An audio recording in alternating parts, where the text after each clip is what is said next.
few moments later. Sebelumnya, terima kasih atas waktu dan kesempatan yang telah kakak berikan pada wawancara kali ini. Sebelumnya perkenalkan, nama saya Rahmawati dan ini teman sekelompok saya yaitu ada Dania, ada Haris dan juga ada Dani. Satu lagi ada Andini yang sedang berhalangan hadir satu hujan. Nah, wawancara pada malam ini itu bertujuan untuk memenuhi tugas mata kuliah manajemen SDM. Baik, terima kasih teman-teman semuanya pada kesempatan kali ini. Terima kasih untuk kehadiran dan kesempatannya saya bisa diundang. Dan di sini saya akan memenuhi tugas mata kuliah kalian ya. Saya akan membantu mahasiswa Universitas Pamulang. Jadi jika memang kalian ingin ada yang dipertanyakan, silakan boleh ditanyakan. Baik, makasih Kak. Mohon izin bertanya, gimana sih tahapan proses rekrutmen di PT Maju Sejahtera ini? Dari awal hingga kandidat dinyatakan diterima bekerja. Oke, baik. Terima kasih untuk pertanyaannya. Saya izin jawab yang pertama. Proses rekrutmen kami diawali dengan perencanaan kebutuhan tenaga kerja dari setiap divisi yang kemudian disetujui oleh direksi. Setelah itu kami mempublikasikan lowongan melalui platform seperti Jobstreet dan LinkedIn. Tahap selanjutnya adalah seleksi administrasi atau screening CV.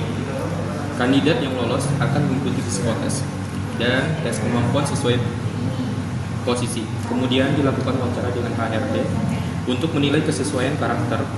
Lalu wawancara dengan user atau calon atasan. Tahap akhir adalah offering, lever dan medical check up. Keseluruhan proses umumnya berlangsung selama 2 hingga sampai 4 minggu. Oke, terima kasih atas penjelasannya Kak. Dari seluruh tahapan tersebut, tahap mana sih yang paling nentuin diterima atau enggak ya seorang kandidat tuh?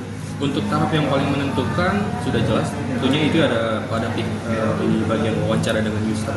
Mengapa? Karena user merupakan pihak yang paling memahami kebutuhan teknis pekerjaan tersebut.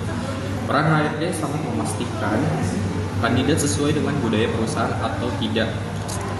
Namun keputusan final tetap berada di tangan user. Baik Pak, beralih ke dokumen pelamaran. Pesan apa saja yang sering Bapak temui pada CV pelamar fresh grade dari jurusan manajemen? Oke, baik, terima kasih untuk pertanyaannya. Terdapat 3 kesalahan umum. Pertama, alamat email yang tidak sesuai ataupun tidak profesional. Yang kedua adalah CV terlalu panjang namun tidak substansial. Yang terakhir adalah fresh graduate, 1 halaman itu sudah cukup. Cover letter yang bersifat umum dan tidak menyebutkan nama perusahaan yang dilamar dengan benar. Hal tersebut mencerminkan kurangnya keseriusan oleh peminat. Oke, terima kasih Pak atas masukannya. Saat ini banyak perusahaan yang menggunakan sistem ITS untuk menyaring CV.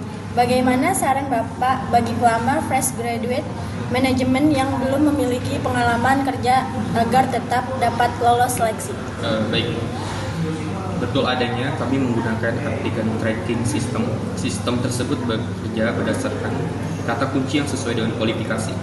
Oleh karena itu, pelamar wajib menyesuaikan CV dengan deskripsi pekerjaan. Bagi yang belum memiliki pengalaman, dapat mencantumkan proyek selama perkuliahan, baik itu pengalaman organisasi, kemahasiswaan, atau keahlian seperti Microsoft Excel, analisis data, dan salah satu yang paling penting adalah kemauan seorang peminat untuk bekerja. Untuk proses tes, selain psikotes, tes apa lagi sih Pak yang umumnya dilakukan untuk posisi di bidang manajemen? Mohon tipsnya Pak agar dapat mengerjakan psikotes dengan baik. Oke, baik, terima kasih untuk pertanyaannya. Untuk posisi di bidang manajemen, biasanya terdapat tes studi kasus bisnis, tes kemampuan analisis, dan tes Microsoft Excel. Terkait psikotes, tidak ada cara khusus untuk lulus, karena tujuannya mengukur kepribadian. Tipsnya adalah istirahat yang cukup, datang tepat waktu, menjawab secara jujur dan konsisten. Tidak perlu menghabiskan waktu terlalu lama pada satu soal. Pertanyaan terakhir dari kami nih Kak, apa tantangan terbesar dalam proses rekrutmen saat ini? Dan apa pesan Kakak untuk kami sebagai calon lulusan manajemen Universitas Pamulang? Oke, baik. Tantangan terbesar untuk saat ini ialah war for talent. Kandidat berkualitas memiliki banyak pilihan dan tidak hanya mempertimbangkan gaji,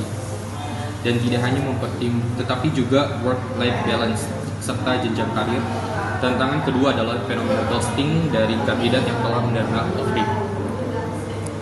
Pesan saya untuk mahasiswa manajemen Universitas Pamulang ialah tingkatkan kompetensi melalui sertifikasi seperti BNSP atau BREM. Bangun personal branding di LinkedIn dan lakukan riset mendalam sebelum melamar di suatu perusahaan. Yang terpenting ialah selalu jaga profesionalitas dan attitude karena reputasi sangat berpengaruh di dunia kerja. Baik, terima kasih banyak Kak atas seluruh ilmu dan penjelasan yang sangat bermanfaat. Dapatkan wawasan baru dari wawancara ini. Sekali lagi terima kasih Pak atas waktunya Kak Ali.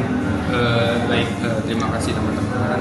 Saya doakan selalu untuk kalian agar tetap sukses mau dimanapun kalian berada. Jika ada yang berminat magang, mungkin kalian bisa mengajukan dan menghubungi saya. Siap Kak, terima kasih atas wawancaranya Kak. Sama. Untuk wawancara kita tutup sampai sini aja. Baik, terima kasih. Terima kasih juga Kak. Ya.